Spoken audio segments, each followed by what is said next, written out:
옛날 어느 한적한 시골 마을에 수연이라는 여학생이 살고 있었습니다. 수연은 항상 학교에서 돌아오면 마을 뒤쪽에 있는 작은 숲에서 놀곤 했습니다. 그 숲은 오래된 나무들이 빽빽이 자라있는 곳으로 수연은 그곳에서 마음의 안정을 얻곤 했습니다. 하지만 마을 사람들은 그 숲에 대해 기묘한 소문을 전해 내려왔습니다.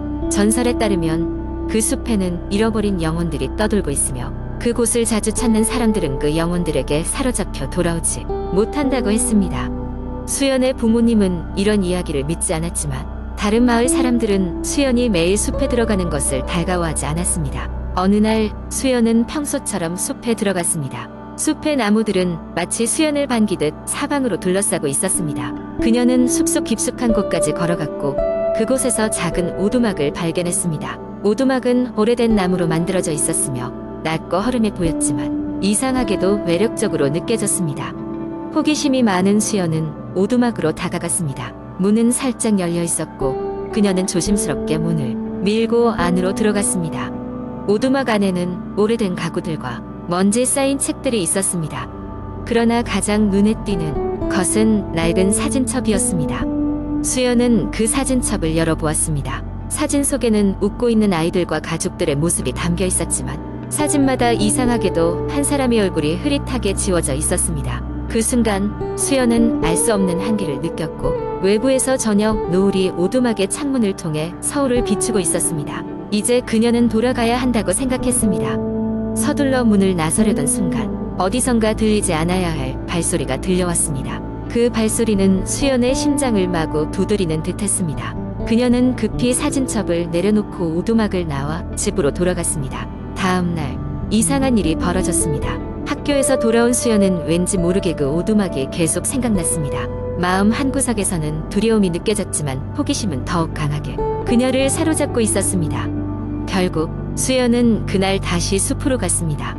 오두막으로 갔을 때 이번에는 그 안이 누군가에 의해 정돈되어 있는 것처럼 보였습니다. 그녀는 어제와 같은 사진첩을 찾아 뒤적거렸습니다. 그런데 이번에는 그 흐릿했던 인물의 얼굴이 조금 더 선명해져 있었습니다. 수연은 깜짝 놀라 사진첩을 바로 덮었습니다. 그리고 그때 갑자기 창문 너머 누군가의 그림자가 보였습니다.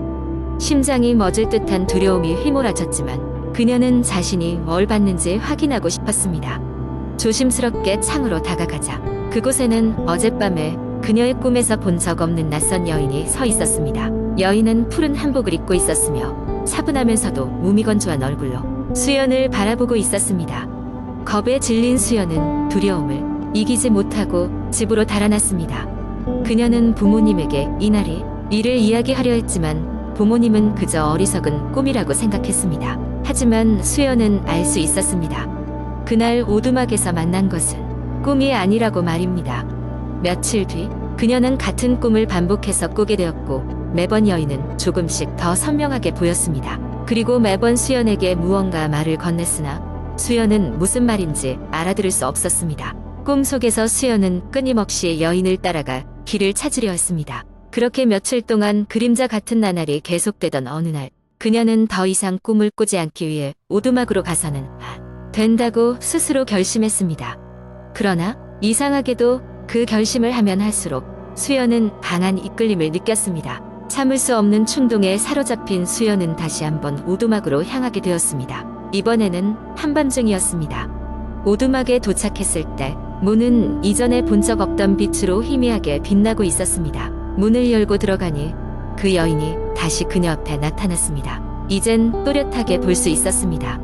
여인은 눈물을 흘리고 있었고 입을 뻐끔거리며 무언가를 애원하고 있었습니다. 수연은 그 여인이 자신이 이 세계에 갇혀 있으며 자신을 도와달라고 간청하고 있다는 것을 느꼈습니다. 그녀는 두려움을 무릅쓰고 물었습니다. 무엇을 도와드릴까요? 그러나 대답 대신 여인은 손가락으로 사진첩 안의 한 구석을 가리켰습니다. 수연은 그곳에서 낡고 빛바랜 편지를 발견했습니다. 그것은 마치 오랜 시간 동안 아무도 읽지 않은 듯한 편지였습니다. 수연은 조심스럽게 편지를 펼쳐 읽었습니다. 편지에는 그 숲 안에 묻혀있는 가족의 비극적인 이야기가 담겨 있었습니다. 여인의 가족은 전쟁 중에 숲 안에서 피신하다가 폭격을 받아 죽었고 여인은 그 과정에서 실종되어 숲을 떠돌고 있는 것이었습니다. 그녀는 자신이 잃어버린 가족과 다시 만나고 싶어 했으며 그 소원을 이루고자 했습니다. 수연은 그 순간 여인의 간절한 기도를 이해하게 되었습니다. 그리고 여인이 바라는 것이 무엇인지를 알게 되자 마음 한구석에서 놀라운 용기가 솟아올랐습니다. 그녀는 그 편지를 소중히 가지고 오두막을 나와 마을의 어른들에게 전했습니다. 그들은 함께 숲으로 가서 여인의 가족을 위한 작은 기도를 드리고 그들이 편안히 잠들도록 숲에 작은 기념비를 세웠습니다. 그날 이후로 수연은 다시는 꿈속에서 여인을 만나지 않았습니다. 그녀의 마음속엔 여전히 그날의 기억이 남아 있었지만 어딘가 모르게 평온함이 감돌았습니다. 그리고 오두막은 그 뒤로 수연에게 있어 숲속의 특별한 장소이자 잊을 수 없는 이야기의 일부로 남게 되었습니다. 그 숲을 둘러싼 전설은 점점 잊혀져 갔지만 수연만은 기억하고 있었습니다. 사람의 마음이 그리고 그들의 이야기가 어떻게 이 세상에 흔적을 남기는지를 말입니다. 두 번째 이야기 어느 조용한 시골 마을에 살고 있던 지우는 대학 진학을 앞두고 서울로의 상경을 준비하고 있었다. 하지만 갑작스러운 등록금 문제로 인해 당장은 서울로 갈 수 없는 상황이었다.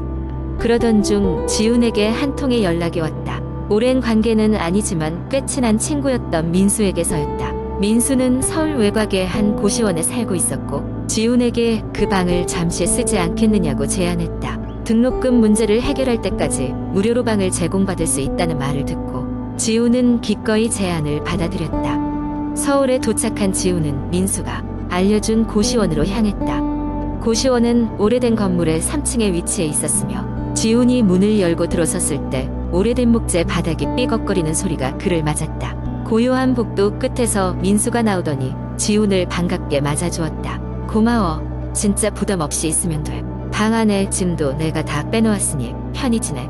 민수가 말했다. 지훈은 방에 들어선 뒤 고시원의 구조를 한번 둘러보았다.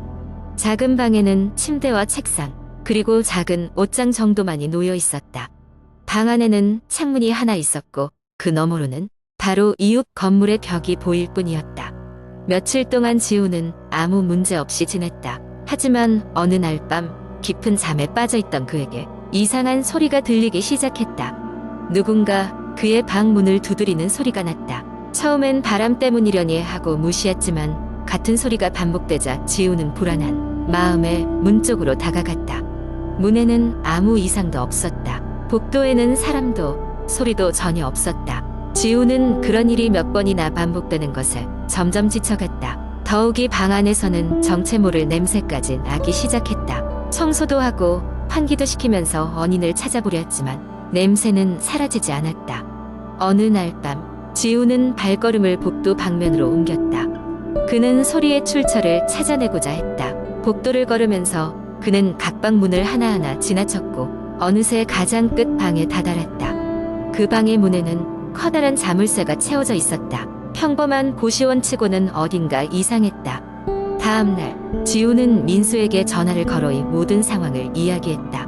민수는 한참을 조용히 듣더니 마침내 떨리는 목소리로 설명했다. 지훈아, 사실 내가 미처 말 못한 게 있었어. 예전에 그 방에서 한 사건이 있었거든.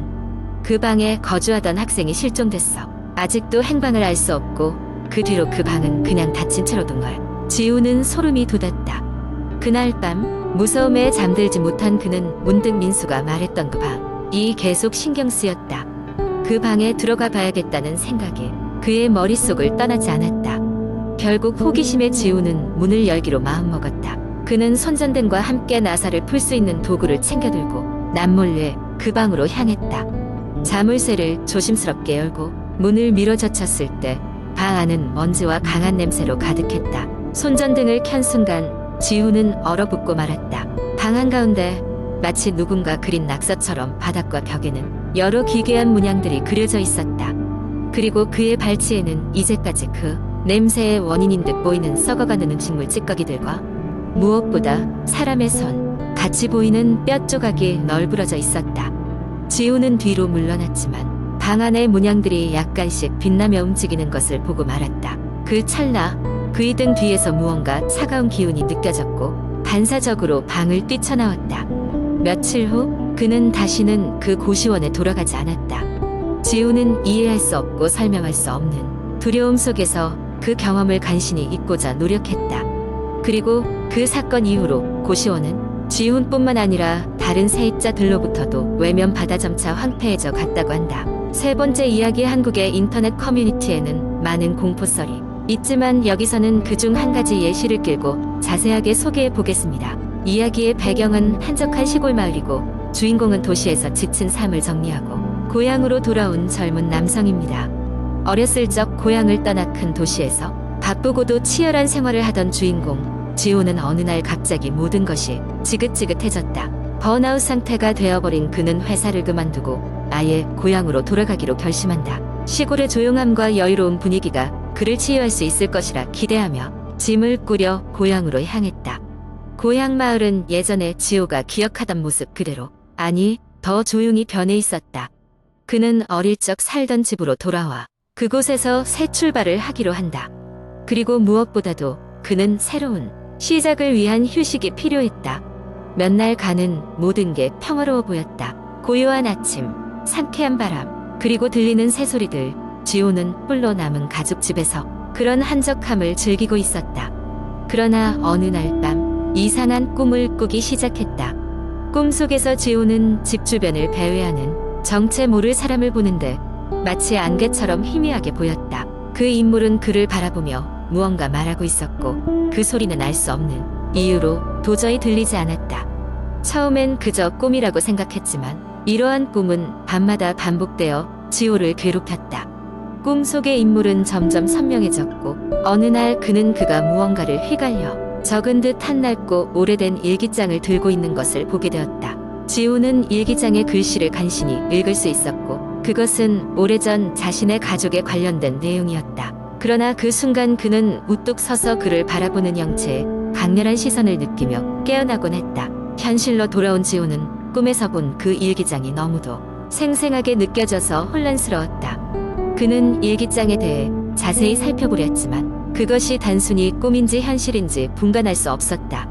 그러던 중 마을의 한 고령 주민과의 우연한 대화에서 수십 년 전 자신의 가족에게 비극적인 사건이 있었다는 사실을 듣게 되었다.